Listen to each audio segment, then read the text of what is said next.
Insectophagi, nondescript, quaint human species abound in the post-Q galaxy. Hundreds of them lived out simple, unnoticed lives, never developing to become sentient, never learning their true heritage as star-born human beings.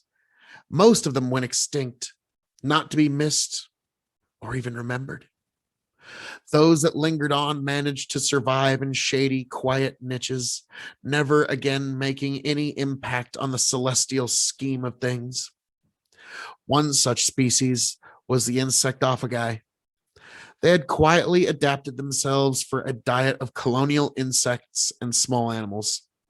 They had faces covered with leathery plates, claw-like hands to dig out prey, and worm-like tongues to scoop them up.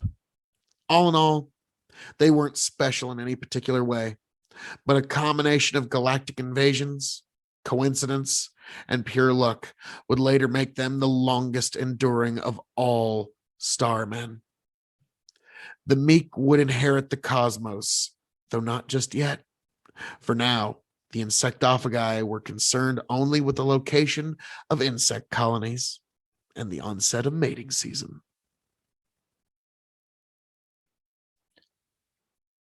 Bug facers, descendants of the Insectophagi. Over time, their insectivore ancestors came to resemble their prey. Hardened leathery plates, once used for defense against stings and bites, ossified and became integrated into the jaw structure. Their hands and feet, with reduced numbers of fingers and toes, developed into pincer-like affairs. Even their metabolism reverted partially into ectothermy in the balmy, lazy climate of their planet. But it was none of those adaptations that gave them the edge in survival. Simply put, a congenial defect allowed them to regain their sentience. Even after the smothering by the Q, the genes of the star people remained dormant in their cells. Through pure coincidence, one lineage of the Insectophagi developed an atavistic throwback, resulting in larger brains, which just happened to be useful in cracking open insect nests with crude stone tools.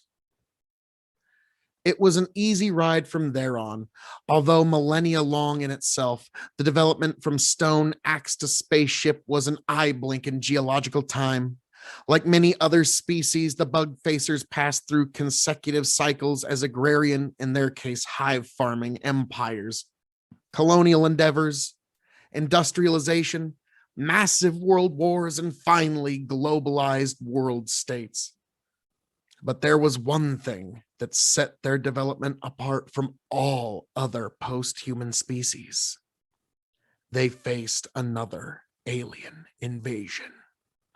History does not record much about these invaders, except that unlike the Q, theirs was a singular effort and it was beaten off an intense cycle of orbital and terrestrial wars. Although vanquished, the invaders did succeed in leaving behind their traces. They introduced their own flora and fauna, which flourished on the bug facers' home planet long after they departed.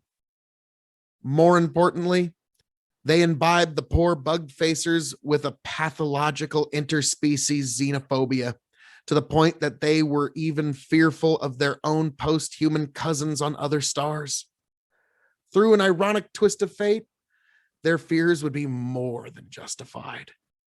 Though not just yet. The bug facers still had time.